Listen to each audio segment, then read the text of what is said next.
जय हिंद। देखिए, हमारी यूपीएससी एमसीक्यूज़ की जो सीरीज़ है, जो कि हमने यूपीएससी प्रीलिम्स परीक्षा 2023 के लिए जो है शुरू कर रखी है, उसमें हमने बात कर ली है हिस्ट्री के एमसीक्यूज़ के बारे में जो है हमने बात कर ली। उसके बाद भूगोल के तथा जो है अर्थव्यवस्था से संबंधित एमसीक्यूज़ की हमने बात कर ली है। वो जो है आप प्लेलिस्ट में जाकर उनको देख सकते हो। और इस वीडियो में आज हम बात करेंगे संविधान से संबंधित महत्वपूर्ण जो एमसीक्यूज़ हैं उनकी बात करेंगे, जो कि यूपीएससी प्रीलिम्स परीक्षा 2023 के लिए महत्वपूर्ण है। तो चलिए आज जो है हम संविधान से संबंधित कुछ महत्वपूर्ण एमसीक्यूज़ को देख लेते हैं और इनको यहाँ पर एक एक करके जो है विश्लेषण के साथ देखेंगे। और हमेशा की तरह जो है आपके लिए अंत में एक जो है अभ्यास प्रश्न भी रहेगा जिसका जवाब आपको देना है। तो चलिए शुरुआत करते हैं पहले प्रश्न से। तो पहला प्रश्न है, 73वां संविधान संशोधन अधिनियम 1992 निर्दिष्ट करता है। तो ये बताना है कि 73वां संविधान संशोधन जो अमेंडमेंट था वो किससे संबंधित था। जैसे ऑप्शन ए है, ग्रामीण क्षेत्रों में बेरोजगारी एवं अल्प रोजगार वाले पुरुषों एवं महिलाओं के लिए अर्जनशील रोजगार का सृजन। और जो ऑप्शन बी है, मंद कृषि मौसम की अवधि में सहायतार्थ कार्य हेतु इच्छुक समर्थन वयस्कों के लिए रोजगार सृजन। और जो कथन सी है, देश में मजबूत एवं जीवंत पंचायती राज संस्थाओं की बुनियाद रखना। और ऑप्शन डी है, जीवन के अधिकार, व्यक्ति की स्वतंत्रता एवं सुरक्षा, विधि के समक्ष समता एवं बिना भेदभाव की गारंटी। तो इनमें से बताना कि कौन सा जो कथन है वो सही है। तो इसका सही जवाब है ऑप्शन सी, देश में मजबूत एवं जीवंत पंचायती राज संस्थानों की बुनियाद रखना। तो ये 73वां संविधान संशोधन जो है इससे संबंधित था। अब यहाँ पर जो है हम 73वें संविधान संशोधन अधिनियम जो हुआ था उसके बारे में कुछ जान लेते हैं। तो इसके द्वारा जो है 73वें संविधान संशोधन के द्वारा जो है पंचायती राज जो व्यवस्था थी उनको जो है संवैधानिक दर्जा दिया गया था। तो ये इसकी महत्वपूर्ण विशेषता हो जाती है। अब यहाँ पर जैसे इसका विश्लेषण देख लेते हैं। 73वां संविधान संशोधन जो कि 1992 में हुआ था, इसके द्वारा भारतीय संविधान में भाग 9 तथा 11वीं अनुसूची जो है वो जोड़ी गई थी और इसमें पंचायतों को जो है संवैधानिक दर्जा दिया गया था। और इसमें जो है पंचायती राज व्यवस्था का प्रावधान किया गया। तो अब बढ़ते हैं दूसरे प्रश्न की तरफ। दूसरा प्रश्न है, भारतीय संविधान द्वारा प्रदत्त नागरिकों के मूल कर्तव्यों में निम्न में से क्या है। तो ये बताना कि जो मूल कर्तव्य हैं उनमें से जो है इनमें से क्या शामिल है। जैसे कथन ए है, मिश्रित संस्कृति की समृद्ध विरासत की रक्षा। कथन 2 है, सामाजिक अन्याय से कमज़ोर वर्गों की रक्षा। कथन 3 है, वैज्ञानिक मनोदशा और खोज की भावना का विकास। और जो कथन 4 है, वैयक्तिक और सामूहिक कार्यकलापों के सभी क्षेत्रों में उत्कृष्टता के लिए प्रयत्न। तो ये बताना है कि मूल कर्तव्यों में क्या है इनमें से। तो इसका सही जवाब है, जैसे यहाँ पर ऑप्शन दिए गए हैं। जैसे ऑप्शन ए है केवल 1 और 2, ऑप्शन बी केवल 2, ऑप्शन सी 1, 3 और 4, या फिर ऑप्शन डी चारों कथन जो है सही है। तो इसका सही जवाब है ऑप्शन सी 1, 3 और 4। तो ये 1, 3 और 4 जो कथन है वो मूल कर्तव्यों से संबंधित हैं। तो यहाँ पर मूल कर्तव्यों से संबंधित जो है कुछ बातें जान लेते हैं। जैसे जो संविधान का भाग 4 के है, संविधान का भाग 4 जो के है उसमें जो है मूल कर्तव्यों के बारे में हमें प्रावधान मिलते हैं, जो कि अनुच्छेद 51 के जो इसमें शामिल किए गए हैं। अब बढ़ते हैं अगले प्रश्न पर। प्रश्न 3 देखते हैं। तो प्रश्न 3 है, भारत के संविधान में 5वीं और 6वीं अनुसूची के उपबंध निम्नलिखित में से किस लिए किए गए हैं। तो ये इसमें बताना है कि 5वीं और जो 6वीं अनुसूची है वो किससे संबंधित है। जिसे ऑप्शन ए है, अनुसूचित जनजातियों के हितों के संरक्षण के लिए। यहाँ पर जैसे बी है, राज्यों के बीच सीमाओं के निर्धारण के लिए। पंचायतों की शक्तियाँ, प्राधिकारों और उत्तरदायित्वों के निर्धारण के लिए, या फिर सभी सीमावर्ती राज्यों के हितों के संरक्षण के लिए। तो इनमें से बताना है कि जो 5वीं और 6वीं अनुसूची है वो किनसे संबंधित है। तो इसका सही जवाब जो है अनुसूचित जनजातियों के हितों के संरक्षण के लिए है।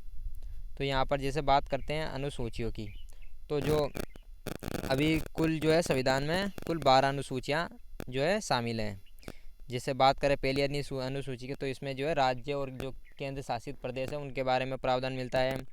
दूसरी अनुसूची में जो है वेतन भत्तों से संबंधित जो है बातें बताई गई है, और जो तीसरी अनुसूची उसमें शपथ संबंधित प्रावधान मिलते हैं। इसी तरह जो 10वीं अनुसूची है वो दल बदल कानून से संबंधित जो है उसमें प्रावधान मिलते हैं, और 11वीं अनुसूची है उसमें पंचायतों से संबंधित जो है हमें प्रावधान देखने को मिलते हैं। तो इस तरह जो है ये अनुसूचियों की बात हो गई। अब इसको जैसे विश्लेषण के साथ देख लेते हैं। यहाँ पर संविधान की 5वीं अनुसूची में असम, मेघालय, त्रिपुरा और मिजोरम के अतिरिक्त भारत के सभी राज्यों के अनुसूचित क्षेत्रों के प्रशासन और नियंत्रण संबंधित उपबंध है। 6वीं अनुसूची में असम, मेघालय, त्रिपुरा और मिजोरम राज्यों के जनजातीय क्षेत्रों के प्रशासन के संबंध में जो है उपबंध इसमें मिलते हैं। अब बढ़ते हैं चौथे प्रश्न पर। भारतीय संविधान के अंतर्गत निम्न में से कौन सा मूल कर्तव्य नहीं है? तो इनमें से बताना है कि कौन सा जो मूल कर्तव्य है वो नहीं है। जिससे यहाँ पर बात करें कथन ए की, तो लोक चुनावों में मतदान करना, बी वैज्ञानिक प्रवृत्ति विकसित करना, सी सार्वजनिक संपत्ति की सुरक्षा करना, या फिर डी संविधान के प्रति निष्ठावान रहना और उसके आदर्शों का सम्मान करना। तो इनमें से बताना है कि कौन सा मूल कर्तव्य नहीं है। तो इसका सही जवाब है लोक चुनावों में मतदान करना। ये जो है ये मूल कर्तव्य नहीं है। इसको विश्लेषण से देखें, जैसे संविधान के 86वें संविधान संशोधन अधिनियम 2002 द्वारा अनुच्छेद 51A जोड़ने के पश्चात संविधान में उल्लिखित मूल कर्तव्यों की संख्या 11 हो गई। इन मूल कर्तव्यों में लोक चुनाव में मतदान करना को शामिल नहीं किया गया है। भारत में लोक चुनाव में मतदान करना जो है वो स्वैच्छिक कर्तव्य है, मतलब अपनी इच्छा के अनुसार। तो बात करें जैसे मूल कर्तव्यों की, तो जो 86वां संविधान संशोधन अधिनियम जो 2002 के द्वारा हुआ था उसमें अनुच्छेद 51A जोड़ा गया था, और इसमें जो है मूल कर्तव्यों को शामिल किया गया था। अब बढ़ते हैं अगले प्रश्न पर। तो 5वां प्रश्न देखते हैं। जैसे भारतीय शासन अधिनियम 1935 के द्वारा स्थापित संघ में अवशिष्ट शक्तियाँ किसे दी गई थी? तो जैसे कथन ए है संघीय विधानमंडल को, गवर्नर जनरल को, प्रांतीय विधानमंडल को, या फिर प्रांतीय राज्यपालों को। तो इसका सही जवाब है ऑप्शन बी गवर्नर जनरल को। अब इसमें जैसे यहाँ पर विश्लेषण देख लेते हैं इसका। भारत सरकार अधिनियम 1935 ब्रिटिश संसद ने अगस्त 1935 में पारित किया। इस अधिनियम ने केंद्र और इकाइयों के बीच 3 सूचियाँ संघीय, राज्य तथा संवर्धित सूची के आधार पर जो है शक्तियों का बंटवारा किया गया था, और जो अवशिष्ट शक्तियाँ थी वो गवर्नर जनरल को इसमें दी गई थी। अब बात करते हैं 6ठे प्रश्न की। निम्नलिखित कथनों पर विचार कीजिए। तो जैसे जो पहला कथन है, भारत के 76वें संविधान संशोधन द्वारा 6 से 14 वर्ष के आयु के बच्चों को मुक्त एवं अनिवार्य शिक्षा द्वारा राज्य द्वारा दिया जाना एक मौलिक अधिकार संस्थापित किया गया। जो दूसरा कथन है, सर्व शिक्षा अभियान ग्रामीण क्षेत्रों में भी कंप्यूटर शिक्षा प्रदान करना है। और जो कथन 3 है, शिक्षा को भारत के संविधान में 42वें संविधान संशोधन अधिनियम 1976 द्वारा संवर्धित सूची में शामिल किया गया था। तो इनमें से बताना है कि कौन से कथन वो सही है। जैसे ऑप्शन ए है 1, 2, 3, ऑप्शन बी 1, 2, ऑप्शन सी 2 और 3, या फिर ऑप्शन डी 1 और 3। तो इसका सही जवाब है ऑप्शन सी 2 और 3 जो है वो सही है। जैसे जो 42वां संविधान संशोधन हुआ था इसमें जो है बहुत ज़्यादा जो है प्रावधान जोड़े गए थे, इसीलिए जो है इसको मिनी कॉन्स्टिट्यूशन भी जो है कहते हैं। अब बढ़ते हैं अगले प्रश्न पर। प्रश्न देखते हैं अब 7वां। निम्न संवैधानिक संशोधनों में से कौन से राज्यों से निर्वाचित होने वाले लोकसभा के सदस्यों की संख्या वृद्धि करने से संबंधित है? तो इसमें जैसे ऑप्शन ए 6वां और 22वां संविधान संशोधन, 13वां और 38वां संविधान संशोधन, 7वां और 31वां संविधान संशोधन, या फिर 11वां और 42वां संविधान संशोधन। तो इसका सही जवाब है ऑप्शन सी 7वां और 31वां संविधान संशोधन। जिसे इसको यहाँ पर विश्लेषण के साथ देख लेते हैं। 7वें संविधान संशोधन 1956 में राज्यों को तथा के संघ क्षेत्रों में पुनर्गठित किया गया और 31वां संविधान संशोधन 1973 में लोकसभा की सदस्य संख्या 545 निश्चित की गई। पहले इसकी संख्या जो है वो 500 के आसपास थी। तो ये जो है ये 7वां और जो 31वां संविधान संशोधन है ये सही जवाब इसका। अब बढ़ते हैं अगले प्रश्न पर और प्रश्न 8 को देखते हैं। भारत की प्रभुता, एकता और अखंडता की रक्षा करे और उसे अक्षुण्ण रखे, ये उपबंध किसमें जो है किया गया है? जैसे ऑप्शन ए है संविधान की उद्देशिका, राज्य के नीति के निदेशक तत्व, मूल अधिकार या 7वीं अनुसूची। तो इसका सही जवाब है राज्य की नीति के निदेशक तत्व। जैसे भारत की प्रभुता, एकता और अखंडता की रक्षा करें और उसे अक्षुण्ण रखें, ये उपबंध मूल कर्तव्य में किया गया है। भारतीय संविधान के भाग 4 के जो कि अनुच्छेद 51 के से संबंधित है, इसके अनुसार भारत के प्रत्येक नागरिक का मूल कर्तव्य हो गया और कुल मूल कर्तव्यों की संख्या जो है वो 11 है। अब बढ़ते हैं अगले प्रश्न पर। तो प्रश्न जिसे अगला प्रश्न है 93वां संविधान संशोधन संबंधित था।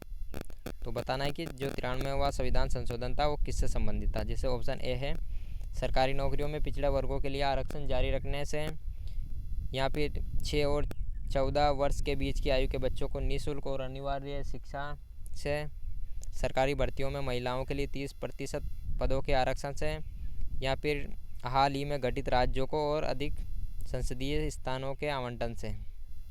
तो इसका सही जवाब है ऑप्शन बी, 6 से 14 वर्ष के बच्चों को जो है निःशुल्क और अनिवार्य शिक्षा का इसमें प्रावधान मिलता है। जैसे विश्लेषण देखें तो 93वां संविधान संशोधन जो विधेयक था उसके अंतर्गत 21 के जो है जोड़ा गया था तथा इसमें जो है अनुच्छेद 45 को संशोधित कर 11वां नीति निदेशक तत्व जोड़ा गया और इसमें 14 वर्ष से कम उम्र के बच्चों को लिए जो है निःशुल्क तथा अनिवार्य शिक्षा का प्रावधान किया गया। अब अंतिम प्रश्न को देख लेते हैं। प्रश्न 10 को, निम्नलिखित कथनों पर विचार कीजिए।